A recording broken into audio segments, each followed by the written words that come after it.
భద్రాద్రి రాముడు తర్వాత అంతటి ప్రాశస్యం విశిష్టత కలిగిన దేవాలయం కోదండ రామాలయం. గొల్లల మామిడాళ్ళలో వెలిసిన కోదండ రామాలయంలో ప్రస్తుతం మనం ఉన్నాం. తుల్యభాగ నది పరివాహక ప్రాంతంలో ఈ గొల్లల మామిడాడ అయితే మాత్రం వెలిసింది. ఈ గొల్లల మామిడాళ్ళలో 1888 సంవత్సరంలో ఈ కోదండ రామాలయాన్ని అయితే మాత్రం నిర్మించారు. ప్రస్తుతానికి ఈ కోదండ రామాలయం విశిష్టత, అసలు ఇక్కడ రాముడి వారికి జరిగే పూజలని వివరించేందుకు మనతో పాటు ప్రధాన అర్చకులు మంజునాథ్ ఉన్నారు. వారిని అడుగుదాం.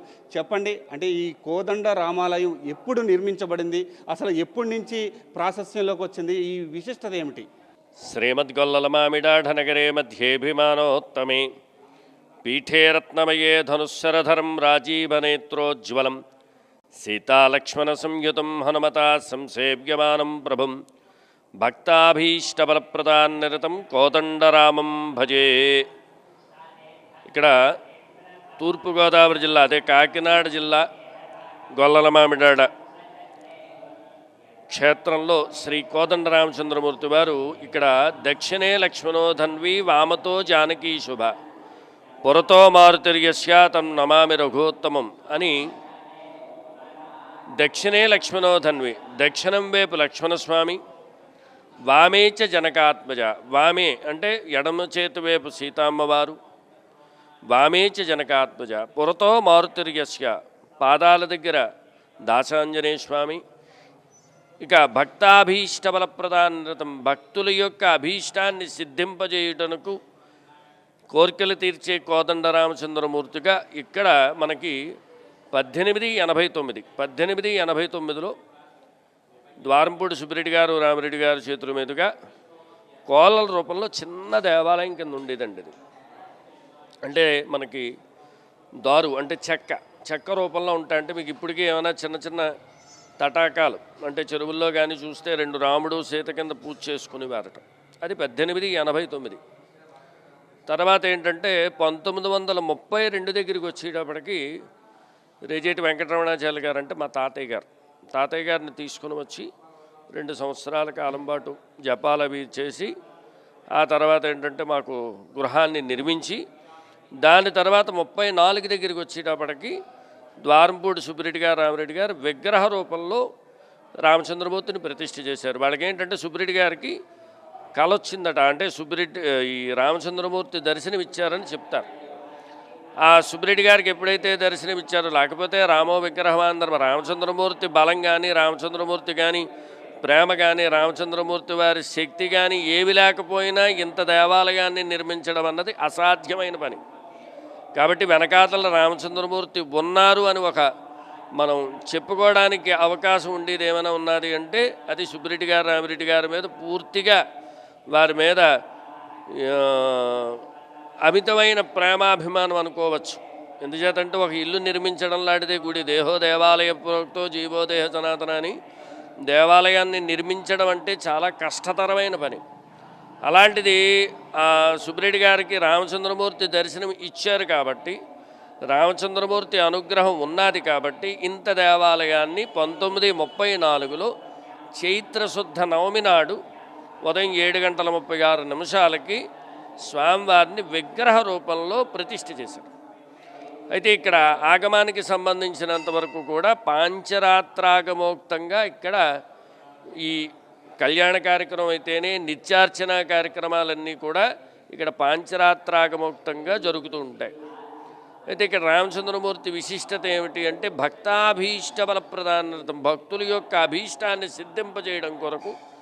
అంటే ఇక్కడ ఎక్కువ ఆ మొక్క ఎందుకు చెప్పవలసి వస్తున్నది అంటే రేపు జరగబోయే శ్రీరామనవమి నాడు తలంబ్రాలు తీసుకొని వారు రామచంద్రమూర్తిని వేడుకుంటారు, మాకు సంతానాన్ని కలిగించాలి అని. ఆ తలంబ్రాలను తీసుకొని ఆ పరమణం చేసుకొని వాళ్ళు భుజించినట్టయితే వారికి ఖచ్చితంగా వారికి సంతానం కలుగుతుంది. అలాగే వివాహం కాని వారు ఎవరైనా ఉన్నారంటే ఆ తలంబ్రాలని శిరస్సు మీద ధరించినట్టయితే వారికి వివాహం అవుతుంది అని చెప్పి ఇక్కడ భక్తాభీష్టబల ప్రధానితం. అలాగే ఇంకా వారికి సంబంధించిన కోరికలు ఏమైనా ఉన్నా కూడా సఫలీకృతం అవ్వడానికి అవకాశం.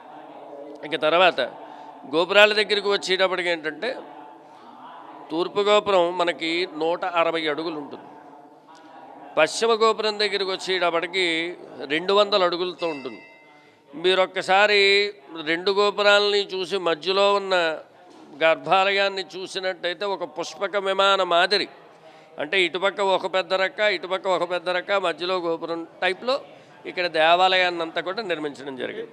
గొల్లల మామిడాడ, అసలు గొల్లల మామిడాడ అని పేరు ఎలా వచ్చింది? అంటే ఈ పేరు వచ్చిన ఈ పేరుకి ఏంటి విశిష్టత? అసలు ఈ పేరు ఎలా వాడుకలోకి వచ్చింది? గొల్లల మామిడాడ అంటే పూర్వం ఏమిటంటే గొల్లవాళ్ళు ఇక్కడ ఉండేవారని ఎక్కువ చెప్తూ ఉంటారు. మామిడి తోటలు ఎక్కువగా ఉండేవట. ఆ మామిడి తోట ఏంటంటే వాటిక, అంటే మామిడి వాడ, వాడ ఇదొక వాడండి అని మన పూర్వపాదం చెప్పుకుంటే వాడ. ఆ మామిడి వాడ ఏమైందంటే మామిడాడ అయిపోయిందండి. దానికి ఏంటంటే గొల్లల మామిడాడ అని పేరు రావడానికి కారణం ఏంటంటే పూర్వం ఉండేవారు, తర్వాత ఏంటంటే కాలక్రమేణా గొల్లలు తగ్గిపోయారు, అంతే, అంతకు మించి ఏం లేదు. గొల్లల మామిడాడికి పేరు. అంటే బాగా నది ఒడ్డున ఋషులు కూడా తపస్సు చేసేవారని చెప్తున్నారు. అసలు ఋషులు ఏ విధంగా తపస్సు చేసేవారు, ఎక్కడ తపస్సు చేసేవారు? తుల్యభాగ నది.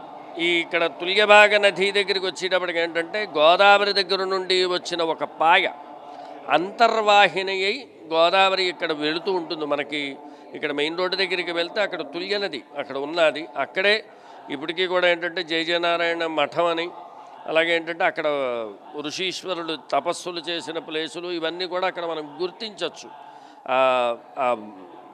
ఏదైతే పాయ ఉంటుందో పాయ కంటిన్యూషన్గా మీకు అలాగ వెళ్తూ యానం దగ్గర ఉన్న సముద్రం దగ్గర కలుస్తుంది. అంతర్వాహిని అయి ఉన్నాడండి.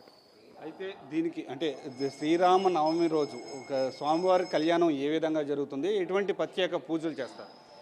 ఇక్కడ శ్రీరామనవమికి సంబంధించినంత వరకు ఇక్కడ ఒకటి ముందర చెప్పవలసింది ఏంటంటే శ్రీరామనవమి అనేటప్పటికీ రామచంద్రమూర్తి జన్మదినం.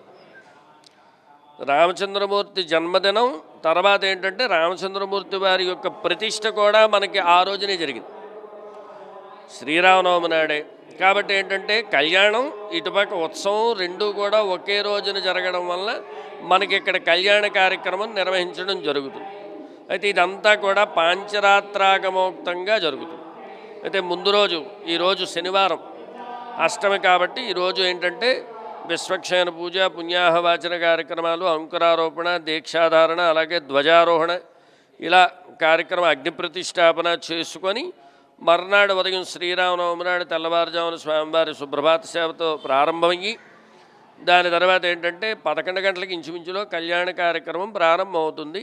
ఆ కళ్యాణ కార్యక్రమం తర్వాత ఏంటంటే మంచిముత్యాల తలంబ్రాలు, అలాగే ఈ రథోత్సవం, స్వామివారి యొక్క రథోత్సవం కూడా రాత్రి ప్రారంభమవుతుంది. విశేషంగా భక్తులైతే మటుకు వస్తారు. అంటే భద్రాద్రిలో జరిగిన విధంగానే ఆరు బయట కళ్యాణం జరుగుతుందా, అసలు ఎలా జరుగుతుంది? ఇక్కడ భద్రాచలానికి మనకి ఇక్కడ తేడా ఏంటంటే రామదాసు గారు తహసీల్దారుగా ఉండి ఆయన బయట ఆరు బయట కళ్యాణం చేయించాలి అని చెప్పి ఒక రాశారు, నిర్దేశమైన ఒక దిట్ట రాశాడు. కానీ ఇక్కడ రామచంద్రమూర్తికి ఏంటంటే సుబ్బిరెడ్డి గారు, రామిరెడ్డి గారు వేసింది ఏంటంటే కళ్యాణానికి సంబంధించిందంతా కూడా ఆరు బయటే జరగాలి, ప్రతి ఒక్కరికి బయట దర్శనం ఇవ్వాలి అని చెప్పి ఏంటంటే ఇక్కడ మనకి దగ్గరలోని ఈశాన్య ప్రదేశంలో తోట అది ఉంటుంది. ఆ తోటలోని స్వామివారికి కళ్యాణ వేదిక పెట్టి కళ్యాణ వేదిక మీద స్వామివారిని సింహాసనారూఢుడై కళ్యాణం అంతా కూడా కార్యక్రమం అంతా కూడా ఇక్కడ నిర్వహించడం జరుగుతుంది. ఇది పరిస్థితి. కోదండ రాముడిగా భక్తులకైతే మాత్రం దర్శనమిస్తున్నారు. భక్తుల అభిష్టం మేరకు ఏది కోరుకున్నా సరే కోరిన కోరికలు తీర్చే కొంగు బంగారంగా రాముల వారు అయితే మాత్రం వాళ్ళ కోరికలు తీరుస్తారని చెప్పి వేద పండితులు అయితే మాత్రం చెప్తున్నారు. అయితే ఇక్కడ కళ్యాణంతో పాటు ప్రత్యేక పూజలు కూడా నిర్వహిస్తారని చెప్పి శ్రీరామనవమి రోజు ప్రత్యేక పూజలు నిర్వహించిన అనంతరం రథోత్సవం కూడా నిర్వహిస్తారని చెప్పి చెప్తున్నారు. ఇది ఇక్కడ పరిస్థితి. కెమెరా పర్సన్ చైతన్యతో సతీష్, 10 టీవీ, గొల్లల మామిడాడ నుండి.